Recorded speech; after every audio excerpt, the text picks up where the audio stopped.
Carta de Pedro, 1 Pedro, capítulo 4, versos de 12 a 14, diz assim a palavra do Senhor.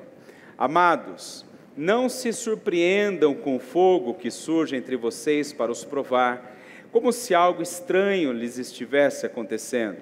Mas alegrem-se à medida que participam dos sofrimentos de Cristo, para que também, quando a sua glória for revelada, vocês exultem com grande alegria. Se vocês são insultados por causa do nome de Cristo, felizes são vocês, pois o Espírito da glória, o Espírito de Deus repousa sobre vocês. Amém?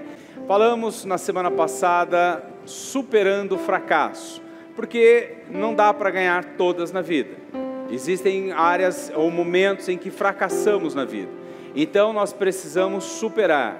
E hoje nós vamos falar sobre superar o sofrimento. Essa série de mensagens de superação, ela vem como um bálsamo para as nossas vidas nos dias em que vivemos, porque os dias são difíceis, vivemos dias desafiadores. Como diz o apóstolo Paulo na sua carta em Efésios capítulo 5, ele diz que os dias são maus. Hoje, ainda hoje, exatamente hoje no planeta, 1 bilhão de pessoas não têm o que comer e não vão comer. São tempos desafiadores. Nós vivemos em pleno século 21 e existem hoje milhões de pessoas escravas, literalmente.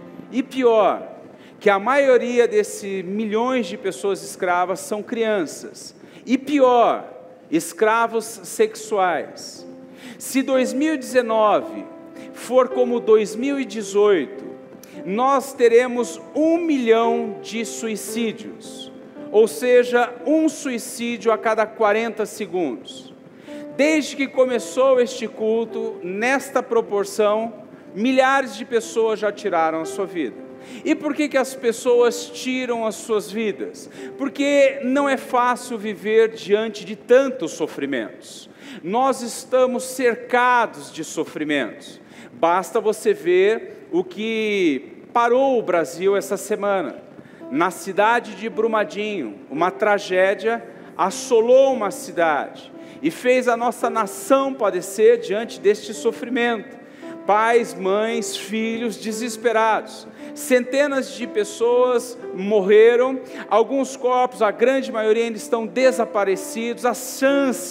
A esperança de encontrá-los com vida já está se esvaindo, é muito difícil. Imagine o coração desses familiares, diante de uma tragédia como essa. Veja a declaração do profeta Jeremias, diante de um momento de dor e de sofrimento, está no seu esboço, que ele vai dizer assim, Jeremias 4:19, ah, minha angústia, eu me contorço de dor, ó paredes do meu coração, o meu coração dispara dentro de mim, não posso ficar calado. O profeta Jeremias fala no auge de uma dor, de um sofrimento. Ele está falando sobre uma dor, um gemido interno, no interior, na sua alma, no seu coração. Ele vai dizer, as paredes do meu coração dispara, o meu coração está gritando, como o Brumadinho está gritando. Cadê o meu filho? Aonde está o meu marido? Aonde está a minha esposa? Onde está o meu pai? É o que Jeremias está dizendo. E talvez você aqui nesta noite esteja gritando no seu coração, por que isso está acontecendo comigo? Porque justamente na minha casa, porque o meu marido foi embora, porque o meu filho escolheu esta vida. Nosso coração, ele grita diante do sofrimento. O sofrimento, ele é uma dor física, emocional ou mesmo moral que invade nossas vidas sem pedir licença, trazendo dor, sofrimento e devastação, como as perdas em geral. Alguém que perdeu o seu emprego, ele sofre, ele chora, ele padece, assim como alguém que perdeu no meio de uma crise devastadora como esta que o Brasil passa, a mais aguda da sua história, pessoas que tiveram empresas, mais de 10, 15, 20, 30 anos de uma empresa, e de repente veio essa crise, ele perdeu tudo, perdeu e ali ele está chorando. Alguém que trabalhou numa empresa, uma história numa empresa, 10, 15, 20 anos, de repente com essa crise, a empresa fecha, ou a empresa ela é obrigada a demitir, e um trabalhador perde então talvez o seu carro, uma casa que ele adquiriu. Jesus também sabe, porque 2 Coríntios 8:9 ele vai dizer o seguinte: ele era rico, se tornou pobre por amor de nós. Mas o maior desafio nosso nesta noite é superar essas situações de sofrimento, porque nós não podemos parar, nós não podemos nos abater, nós precisamos continuar, nós precisamos avançar, nós precisamos ir adiante, nós não podemos nos abater diante do sofrimento. O maior desafio para Brumadinho hoje não é sepultar os seus mortos, mas é continuar a vida, é se levantar, é levantar a cabeça, é dar a volta por cima e continuar adiante. Este é o maior desafio meu e seu diante das lutas e do sofrimento da vida, superá-las e prevalecermos e continuarmos. Este é o maior desafio. Olha o que o salmista diz, está também no seu esboço, Salmo 10, verso 14, ele diz assim: mas tu enxergas o sofrimento e a dor, observa-os para tomá-los em suas mãos. Olha que lindo, vamos dizer juntos: mas tu enxergas o sofrimento e a dor, observa-os para tomá-los em suas mãos.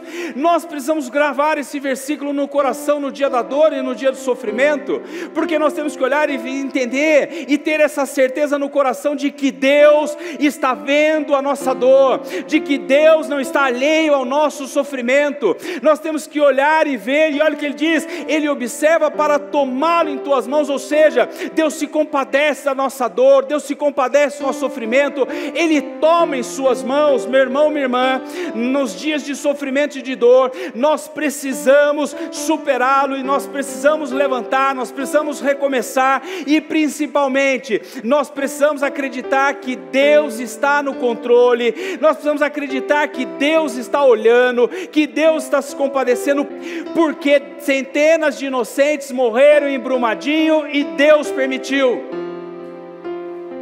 As pessoas perguntam: por que o câncer, uma doença terrível, que tem assolado famílias, não há no planeta, acho que uma família que não foi acometida por essa doença terrível, e por que Deus não revela a cura?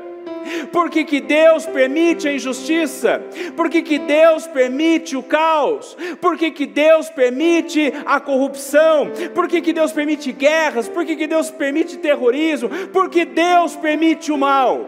Então, eu quero trazer para você duas razões para entendermos por que o mal existe. Então está aí no seu esboço, você pode preencher.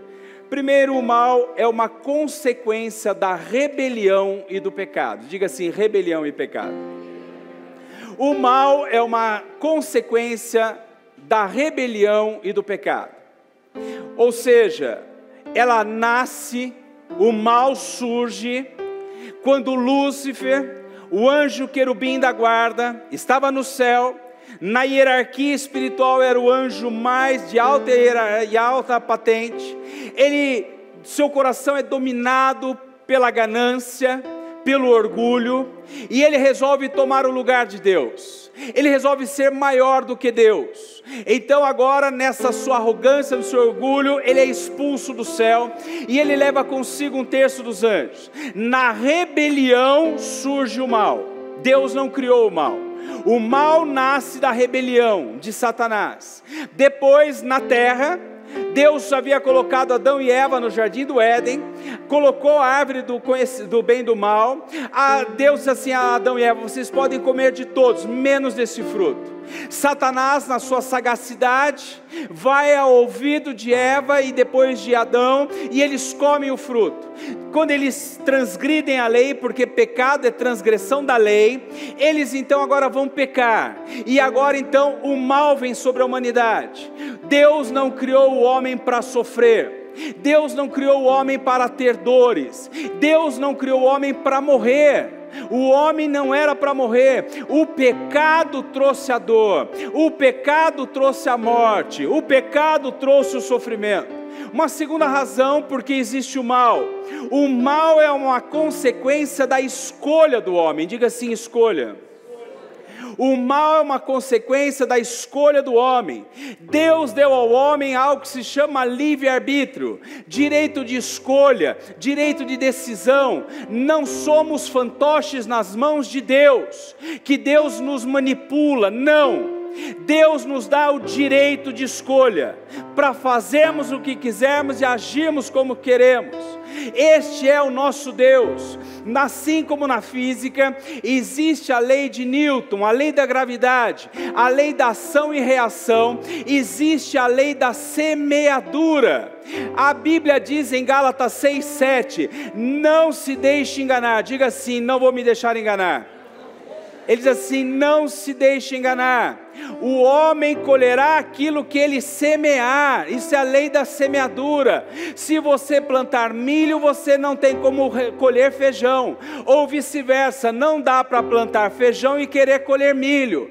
Você colhe o que se planta. O mal é fruto das ações e escolhas erradas do homem. São homens que assinam leis que permitem e aprovam a utilização de barragens aonde não deveriam ter. Isso não tem nada a ver com Deus. Não foi Deus que chacoalhou o chão de Brumadinho e fez com que um mar de lama se levantasse e destruísse aquela cidade. Não tem nada a ver com Deus. É a imprudência, é a ganância do homem que faz com que isso aconteça. É a imprudência do homem que pega um carro, dirige um carro embriagado e bate num outro carro, matando uma família inteira. Não tem nada a ver com Deus. É a imprudência do homem que dirige embriagado e atropela inocentes na rua. Não tem nada a ver com Deus. Ao invés de fazermos a pergunta que todo mundo quer fazer, como Deus permite o mal, nós deveríamos inverter e fazer a seguinte pergunta: como Deus reage ao mal que Ele não causou? Como Deus reage ao sofrimento que Ele não causou? Esta é a pergunta certa.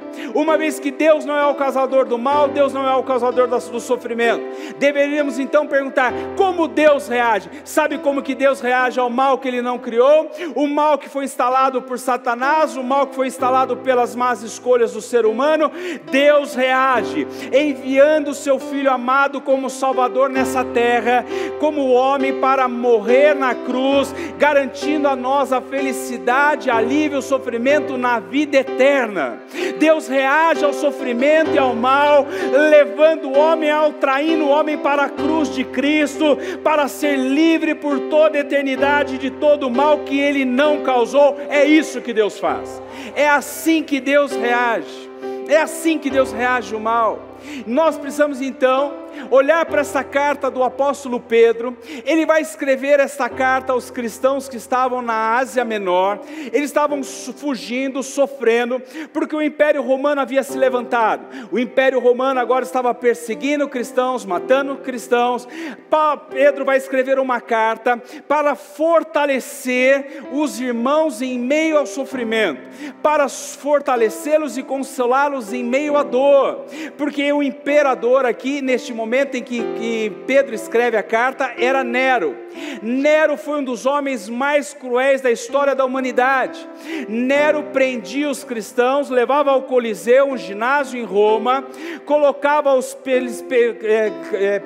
crucificava os vivos e queimava os vivos. Nero pegava os cristãos, levavam lá para o Coliseu, eles então colocavam no meio do ginásio, de repente abria as portas e libertava leões famintos para se alimentarem de cristãos vivos. Este era o contexto em que Roma estava vivendo. É neste contexto que Pedro vai escrever essa carta para aqueles cristãos: se fortaleçam. Eu sei que tem dor, eu sei que tem choro, eu sei que tem perseguição, mas vocês precisam superar. Pedro então vai dar 5 lições, vai dar 5 apontamentos para que nós possamos superar o sofrimento. Ele vai escrever em meio àquela dor, ele vai dar 5 direções para que eles superem aqueles dias difíceis. Então, para que eu e você possamos superar dias difíceis, dias de dor, em primeiro lugar, você precisa saber que é alvo do amor de Deus. Diga assim: eu sou alvo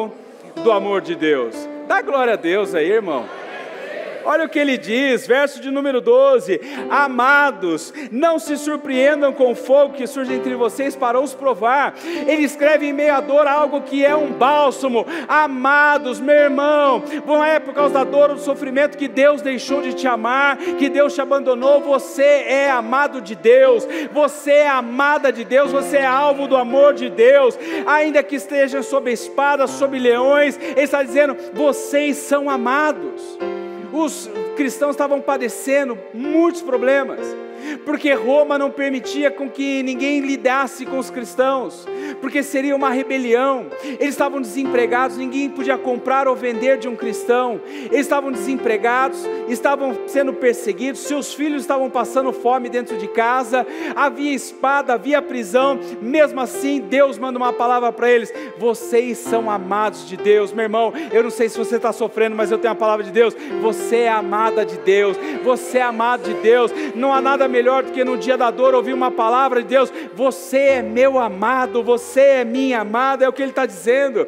E olha como é importante termos esse amor de Cristo. Esse amor de Cristo nos sustenta e nos fortalece. Olha o que o apóstolo Paulo escreveu em Romanos 8, versos 35 a 39, está no telão. Olha o que Paulo vai dizer: quem nos separará do amor de Cristo? Será tribulação, ou angústia, ou perseguição, ou fome, ou nudez, ou perigo, ou espada?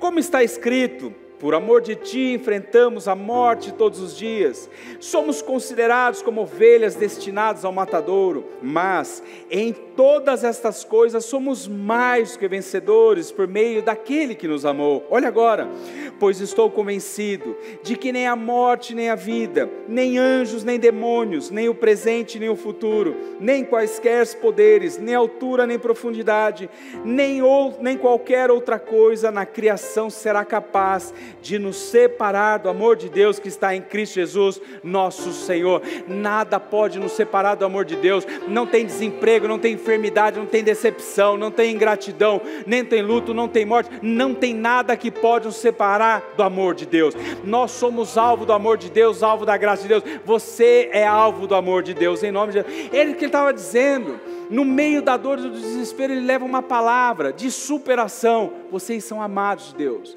Ele vai dar uma outra direção. Ele vai dizer em segundo lugar: encarem o sofrimento sem ser surpreendido por ele. Encare o sofrimento sem ser surpreendido por ele. Olha o que diz o verso 12: amados, não se surpreendam com o fogo que surge entre vocês para os provar, como se algo estranho lhes estivesse acontecendo. Olha o que ele vai dizer no meio da dor, no meio do sofrimento, no auge de uma perseguição. Ele vai dizer o seguinte: não se surpreendam. Olha o que ele está dizendo: não achem que isso é estranho, porque tem gente que quando chega uma notícia ruim, quando chega algo de pesar, ele acha que Deus não está sabendo. Ele acha que Deus é pego de surpresa. Tem gente que acha que o homem conseguiu se superar tanto na sua maldade, que ele pega Deus de surpresa e deixa Deus de cabelo em pé. Tem gente que acha que Deus é pego de surpresa. Há 15 dias atrás, aqui em Mogi, saiu nos noticiários todos, inclusive em rede nacional, uma mãe pegou um bebê recém-nascido, colocou dentro de um saco plástico, foi e jogou o bebê num terreno baldio. E quando nós olhamos isso, nós dizemos: Deus, como que alguém pode chegar a este cúmulo de atrocidade? Podemos imaginar que Deus foi pego de surpresa. O profeta Isaías, 700 anos antes de Jesus nascer, ele diz assim, Isaías 49, verso de número 15: pode uma mãe que ainda amamenta se esquecer do teu filho? Todavia, se isto acontecer, e se tal atrocidade acontecer, eu nunca me esquecerei de vocês. Está dizendo que Deus não é pego de surpresa. Este é o problema. Olha só uma palavra que nós temos que ter no nosso coração todos os dias das nossas vidas. 1 João 5,19 está aí no seu esboço. Sabemos que somos de Deus e que o mundo todo está sob o poder do maligno. Vamos dizer juntos? Sabemos que somos de Deus e que o mundo todo está sob o poder do maligno. Olha, você tem que saber duas coisas para o resto da sua vida. Primeiro, diga assim: eu sou de Deus. Bata no peito: eu sou de Deus. Você tem que saber em qualquer momento que você é amado de Deus e que você é de Deus. E segundo, que o mundo jaz no maligno. Se o mundo jaz no maligno, você vai esperar o que dele? Coisas boas? Não. Está ali, está dizendo: o mundo está sob o poder do maligno, o mundo jaz no maligno. Então nós não podemos ser despegos de surpresa quando uma tragédia acontece. Mas o que nós precisamos saber: não importa o que aconteça, eu sou de Deus. Essa é uma verdade que tem que estar incutida no meu coração e na minha vida. Por isso que o salmista vai dizer assim, Salmo 34, 19: o justo passa por muitas adversidades, mas o Senhor o livra de todas. Quem aqui já passou por alguma luta na vida? Nossa, irmã não passou, irmão não passou, glória a Deus, está morando no céu já? Hã? Quem já passou por luta aí na vida? Quem já passou um sofrimento? Sabe o que ele está dizendo? Que você passou e Deus te livrou, e olha você aí de novo. Porque está dizendo: mas o Senhor o livra de todas elas. Meu irmão, você é de Deus e Deus te livra de todas elas. Por isso que diz João 16:33: no mundo tereis aflições, mas tende bom ânimo, eu venci o mundo. Olha a declaração do apóstolo Paulo, 2 Timóteo capítulo 3, verso 11. Olha o que ele vai dizer: as perseguições e os sofrimentos que enfrentei, coisas que me aconteceram em Antioquia, Icônio e Listra, quanta perseguição suportei, mas de todas essas coisas o Senhor me livrou, aleluia. Ele está dizendo: eu sofri em tal cidade, sofri em tal lugar, sofri não sei aonde eu passei teve dor, teve luta, mas de todas elas o Senhor me livrou. Meu irmão, você pode estar padecendo, estar sofrendo, mas Deus vai te livrar em nome de Jesus. Deus vai te socorrer. Deus está vendo a tua dor em nome de Jesus.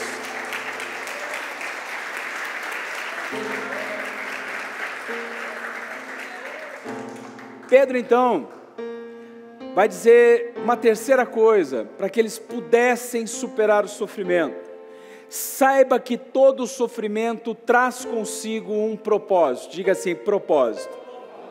Você não ficou desempregado à toa, suas lágrimas não são à toa, existe um propósito de Deus. Olha o que ele vai dizer no verso de número 12 ainda: amados, não se surpreendam com o fogo que surge entre vocês para os provar.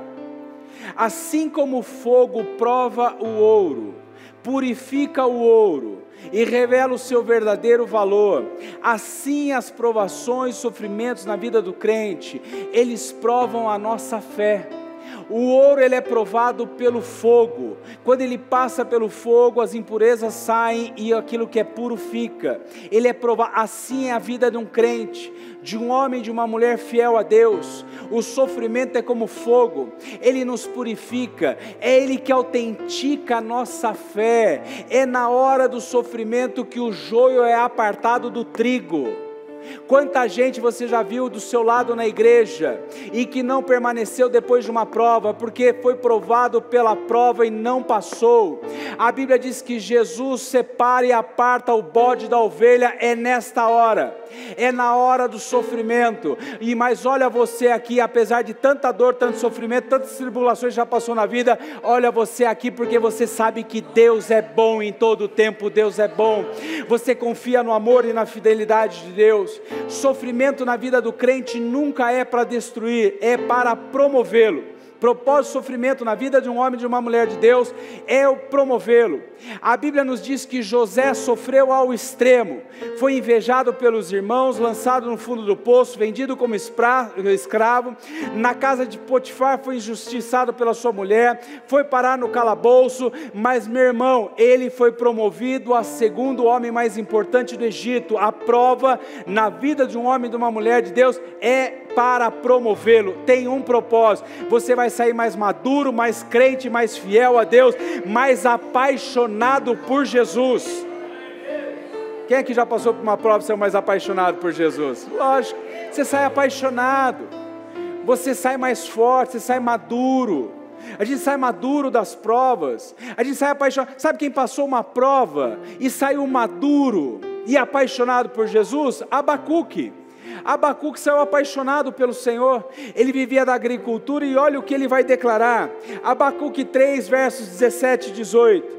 Mesmo não florescendo a figueira, não havendo uvas na videira, mesmo falhando a safra de azeitonas, não havendo produção de alimento nas lavouras, nem ovelhas no curral, nem bois nos estábulos, ainda assim exultarei no Senhor e me alegrarei no Deus da minha salvação. Ele vivia de agricultura, ele está dizendo assim, ainda que não haja colheita, ainda que o pasto não esteja verde, não tenha mantimento para o gado, todavia eu me alegro no Senhor. Ele se apaixona por Deus. As provações da vida, os sofrimentos têm o propósito de nos promover, mas eles têm um segundo propósito, é de nos transformar em agentes de cura, de nos transformar em agentes de milagres. Olha o que diz 2 Coríntios 1 verso 3 e 4, está no telão, diz assim: bendito seja o Deus e Pai de nosso Senhor Jesus Cristo, Pai das misericórdias e Deus de toda consolação, que nos console em todas as nossas tribulações, para que, com a consolação que recebemos de Deus, preste atenção, para que com a consolação que recebemos de Deus, possamos consolar o que estão passando por tribulação. Deus permite Paulo passar por tribulação, para que depois ele ajudasse quem estava em tribulação, para que ele fosse um agente de milagre. É alguém que está com um problema no seu casamento, acha que não tem mais saída, que chegou o fim, que a única solução é o divórcio. Ele busca Deus, Deus opera um milagre, Deus restaura o casamento, e de repente ele encontra uma pessoa, ou ele sabe de uma pessoa que está padecendo nessa área, ponto a terminar o seu casamento. É esta pessoa que vai ser usada para chegar lá e dizer assim: o divórcio não é a solução é Jesus Cristo de Nazaré. Ele mudou a minha história, Ele vai mudar a tua história. É isso que está dizendo. O sofrimento e a dor, ela nos promove a ser um agente de milagres, a ser um agente de Deus nessa terra, em nome de Jesus. Em quarto lugar, ele vai mostrar que é possível se alegrar no sofrimento. Diga assim: é possível se alegrar no sofrimento. Você acredita nisso? Olha só o verso 13: mas alegrem-se à medida que participam dos sofrimentos de Cristo, para que também, quando a sua glória for revelada, vocês exultem com grande alegria. O que Pedro está dizendo? É possível se alegrar no meio do sofrimento. E você vai dizer: como? Como se alegrar?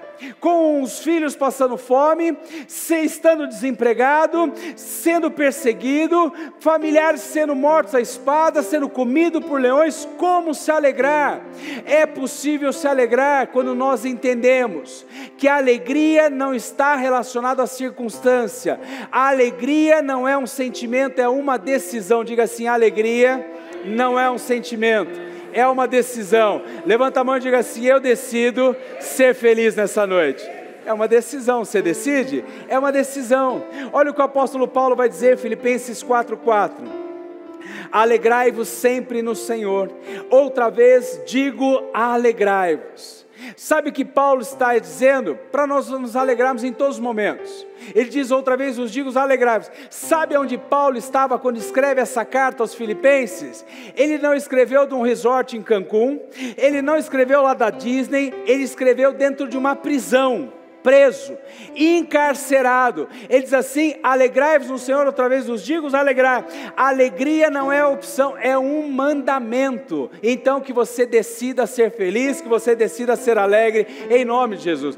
Pastor, como que é possível se alegrar diante de escassez, com luta e com dificuldade? Paulo nos dá a receita. Filipenses 4, versos 12 e 13 diz assim: sei o que é passar necessidade, e sei o que é ter fartura. Aprendi o segredo, diga assim, aprendi o segredo. Olha o que ele está dizendo, isso é decisão. Ele diz assim: aprendi o segredo de viver contente, em toda e qualquer situação, seja bem alimentado, seja com fome, tendo muito ou passando necessidade, tudo posso naquele que me fortalece. Sabe o que ele está dizendo? Eu decidi ser feliz, eu decidi viver contente. E ele está dizendo que, olha, seja bem alimentado ou seja passando fome, meu irmão, não depende da circunstância. Se você tiver um bife de picanha no seu prato, dá glória a Deus. Se tiver só uma banana, você também dá glória a Deus. É o que ele está dizendo. Eu decidi ser feliz. Não é isso que vai tirar a minha alegria, e não é isso que vai roubar a minha felicidade, porque eu tudo posso naquele que me fortalece. Você tudo pode em Deus que te fortalece. Decida ser feliz, decida sair por aquela porta nessa noite, decidido a mudar, a celebrar a vida, celebrar sua casa, celebrar sua família, e viver debaixo da bênção de Deus. Em quinto e último lugar, Pedro então vai dizer que a graça de Deus te sustenta e te fortalece. Diga assim: a graça de Deus me sustenta e me fortalece. Verso de número 14: se vocês são insultados por causa do nome de Cristo, felizes são vocês, pois o Espírito da glória, o Espírito de Deus repousa sobre vocês. Diga assim: o Espírito de Deus repousa sobre a minha vida. Diga assim: o Espírito Santo repousa sobre a minha vida. Sabe por que nós podemos nos alegrar mesmo em meio ao sofrimento e à dor? Porque nós temos o Espírito Santo de Deus em nós, nós temos a presença de Deus, nós temos o Espírito Santo de Deus em nós, e isso nos basta, isso é suficiente. Nós só precisamos da graça de Deus. Como eu disse antes, você já passou por tribulações, por dificuldades, por sofrimento, e por que você está aqui? Porque você tem o Espírito Santo, você tem a graça de Deus, e a graça nos basta. Diga assim: a graça me basta. O apóstolo Paulo, um dia ele teve um espinho na carne, e ele vai orar a Jesus por três vezes pedindo para Jesus tirar o espinho da carne. Jesus não tira. Até hoje não se sabe o que era esse espinho na carne. Uns dizem que era uma enfermidade de Paulo. Paulo tinha problemas de vista, então deveria ser um problema da sua enfermidade. Outros dizem que poderia ser talvez um problema com a sua mulher, que ele havia o abandonado. A Bíblia nos mostra que Paulo viveu sozinho, mas como ele era um membro do Sinédrio, para ser membro do Sinédrio era necessário ser casado. Então possivelmente ele foi casado, mas a condição do seu espinho ninguém sabe. O que nós sabemos é o que ele declara em 2 Coríntios 12, versos 9 e 10, que ele diz assim: 3 vezes roguei ao Senhor que o tirasse de mim, o espinho da carne, mas ele me disse: minha graça é suficiente para você, pois o meu poder se aperfeiçoa na fraqueza. Portanto, eu me gloriarei ainda mais alegremente em minhas fraquezas, para que o poder de Cristo repouse em mim. Amém? Sabe o que Jesus está dizendo? Não, eu não preciso tirar o espinho de você, Paulo. Você tem a minha graça, e a minha graça te basta. É a graça de Deus que nos sustenta, é a graça de Deus que nos fortalece, é a graça de Deus que nos traz neste lugar, é a graça de Deus que nos faz continuar. É por isso que você está aqui nessa noite, porque você tem a graça de Deus sobre a sua vida, em nome de Jesus, e ela nos ajuda a superar toda e qualquer dor e sofrimento, em nome de Jesus. Então, para que você supere a dor e o sofrimento, saiba que você é alvo do amor de Deus, encare o sofrimento sem ser surpreendido por ele, saiba que todo sofrimento traz consigo um propósito. É possível se alegrar no sofrimento, e acima de tudo, nós contamos com a graça de Deus, e isso nos basta, em nome de Jesus. Então Então, meu irmão, supere todo sofrimento, levanta, continua e vai para cima, porque Deus é com você, em nome de Jesus. Amém? Se coloque de pé em nome de Jesus.